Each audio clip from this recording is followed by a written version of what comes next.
সুন্দর একটা পরিবেশ দিলাম, যেই পরিবেশটা তোমার গুনাহমুক্ত ছিল, গুনাহের খাবার মুক্ত একটি জিন্দেগি দিয়ে পরিবেশ দিয়েছিলাম।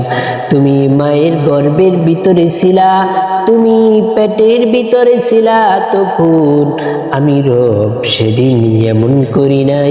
আমি রব সেদিন দয়া মায়া করে তোমার মাধ্যমে মুখ দিয়ে সেই রক্তটা আদান প্রদান করাই নাই। আমি তোমার পেট থেকে মায়ের খাদ্যনালী পর্যন্ত একটি নাভি তৈরি করে দিয়েছিলাম। সেই নাভি দিয়ে খাবারগুলো আদান প্রদান করতাম, তোমার মধ্যে আমি সেটাকে পাঠিয়ে দিতাম। আর বাবা তুমি বান্দা, তুমি সেই জিনিসটা নিয়ে থাকতা। বান্দা তুমি ওই জিনিসটা পেয়ে ওই জিনিসটাকে জিন্দেগি যাপন করেছিলা, তুমি জীবন যাপন করেছিলা। তার পূর্বে আমি তোমার প্রতি কেমন দয়া করেছি। তুমি যখন নাকি তোমার মায়ের রেহিমের ভিতরে ওই পানিটা পৌঁছে আমার কাছে ফেরেশতা জিজ্ঞাসা করে, ও ফেরেশতা শুনো, ফেরেশতা আমাকে জিজ্ঞাসা করে, রব্বু ওরে মালিক শুনো, আমি তোমার কাছে বলতে চাই, এটা কি ঠিক করব না নষ্ট করে ফেলব? রব হুকুম দেয় নষ্ট করে ফেল। ফলে দেখবেন অনেক মানুষের পরবর্তীতে তাদের কোনো সন্তান আদি হয় না। রব হুকুম করে, রব যেমন হুকুম করে তেমনই হয়। পরবর্তীতে আবার আসলে আল্লাহ তাআলা বলেন, আল্লাহ তাআলা বলেন, ওরে বান্দা নষ্ট করে ফেলে দাও, এটার দ্বারা কোনো কিছু আমি তৈরি করব না। আবার যখন আছে তখন তার মধ্যে এমন একটি পরিবেশ হয়, আমি তাকে বলি, এটা কি মানুষ বানাবো না ফেলে দিব?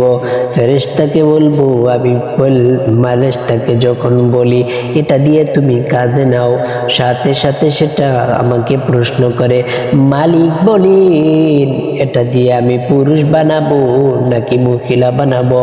তখন আমি রব দয়া মায়া করে তোমার সব কিছু কোন জায়গায় কি হবে, হাত ঠিক মতো থাকবে নাকি এক হাত থাকবে, হাতের আঙ্গুলগুলো কয়টা হবে, 10টা হবে নাকি কম হবে, বেশি হবে, তোমার চক্ষুটা কেমন হবে, তোমার কান কেমন হবে, তোমার নাক কেমন হবে, তোমার বডিটা কেমন হবে, তোমার পাটাগুলো কেমন হবে, আমি ওই ফেরেশতাটাকে সাথে সাথে বলে দেই, ও ফেরেশতা শোনো, তোমাকে বলতে চাই, এই দেখো শোনো ফেরেশতা, তুমি নাও, তোমাকে আমি বলতে চাই, ও ফেরেশতা শোনো, এই তো আল্লাহ রাব্বুল আলামিন হলাম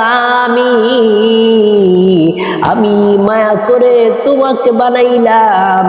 ফেরেশতাকে বললাম, ফেরেশতা শোনো, হাত এইভাবে বানাও। ফেরেশতাকে বললাম, পা এইভাবে বানাও, বুক অঙ্গ প্রত্যঙ্গ এরকম বানাও, তার আখলাক চরিত্র এরকম বানাও, তার কথাবার্তা এমন বানাও, তার হায়াত এত থেকে এত বানাও, তার জীবনটা এত থেকে এমন বানাও, দুঃখ এখানে থাকবে, কষ্ট এখানে থাকবে, সুখ দুঃখ মিলিয়ে জিন্দেগিটাকে সেটআপ দিলাম। সব কিছু আমি রব করলাম, আমি হুকুম দিলাম, বান্দাটা সৌভাগ্য না অবাধ্য হবে, বান্দাটা কোন বংশের হবে, বান্দাটা কোন প্রকারের হবে, বান্দাটা পুরুষ না মহিলা হবে, বান্দাটা ধনী হবে না গরিব হবে, বান্দাটা সাদা হবে না কালো হবে, বান্দাটা মেজাজি হবে না নরম স্বভাবের হবে, বান্দাটা ব্যবসায়িক হবে নাকি চাকরিজীবী হবে, বান্দাটা কোন পদে কাজ করবে, আমি সেখানে সব কিছু সুন্দর করে সেটআপ দিয়ে যাই।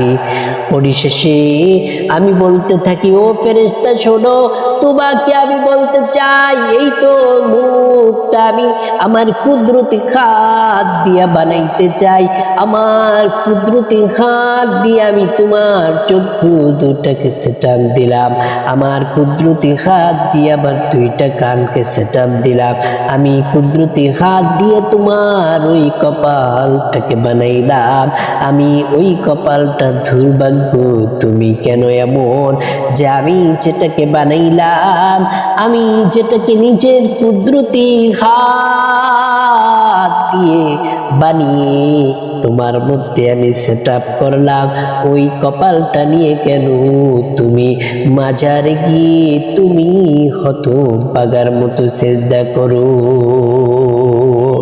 কেমন করো? আমি তুমি কি জানো না আমি ইনকা লা ইয়াগফিরু আন ইউশরাকা বিহি ওয়া ইয়াগফিরু মা দুনা যালিকা লিমান ইয়াশা। আমি ক্ষমা করে দিব তোমার অপরাধগুলো, কিন্তু তুমি যদি মনে করো শিরিক করে থাকো কখনো, ওই শিরিকের গুনাহগুলোকে আমি কখনোই মাফ করব না, কখনোই আমি তোমার শিরিকের গুনাহ মাফ করব না। বান্দা তুমি যখন নাকি তোমার সব কিছু আমি সুন্দর করে সেটআপ দিলাম, দুনিয়ার মায়ের পেটের ভিতরে অবস্থান দিলাম, ছোট্ট পানিটাকে রক্তে পরিণত করলাম, রক্তটাকে গোশত, গোশতটাকে হাড্ডি, আস্তে আস্তে মানুষে পরিণত করলাম। সেই পানি হিসাবে তুমি রইলা, মাতৃগর্ভে তুমি থাকার পর কিছুদিন পর তোমার খাবারের দাবার করতে হবে, খাবার করার জন্য নাভি থেকে অন্য স্থানে তোমার মধ্যে তৈরি করে দিলাম মধ্যস্থতা, সেখান থেকে খাবার আসে যায়, তুমি সেখান থেকে সেই খাবারগুলো খেয়ে থাকো। তারপরেও রব এই তোমার কি এখানে এই শিক্ষাটা হয় না যে দুনিয়ার মধ্যে এসে তুমি হারাম খাচ্ছ, দুনিয়ার মধ্যে তুমি এসে হারাম খাও কিভাবে? আল্লাহ তাআলা তো তোমাকে ওই রক্তটা নাপাক হওয়া সত্ত্বেও ও তোমার মুখ দিয়ে প্রয়োজনময় সেটাকে আদান প্রদান করেন নাই। আজকের এই শিক্ষা, আজকের এই সুন্দর ব্যবস্থাটা যদি মাতৃগর্ভ থেকে জন্ম হওয়ার পর্যন্ত যদি কেউ নিজের মধ্যে স্থাপন করে, আল্লাহ তাআলা তাহাকে মাফ করে দিবেন।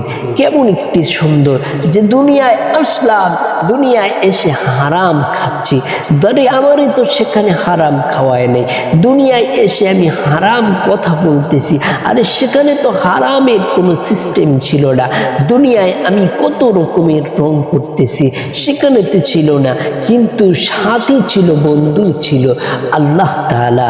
আল্লাহ তাআলা থাকার কারণে মানুষের ব্যবস্থাপনাটাকে এমন করে ফেলেছেন যে মানুষ সেটাকে শুনতেছে, মানুষ সেটা বুঝতেছে, তারপরেও কেন সেখানে গুনাহের মধ্যে লিপ্ত হয়ে যায়, রবই ভালো জানে। তাই তো বলবো আল্লাহ তাআলা এমন করে মানুষ তোমাদেরকে দিল, তোমরাও চিন্তা করতে পারো হাজার হাজার মানুষ সেদিন উপস্থিত থাকবে তোমার ব্যাপারে ফয়সালা আসবে, সেদিন তোমার ব্যাপারে এমন কোনো ফয়সালা নাই যেটা আসবে না।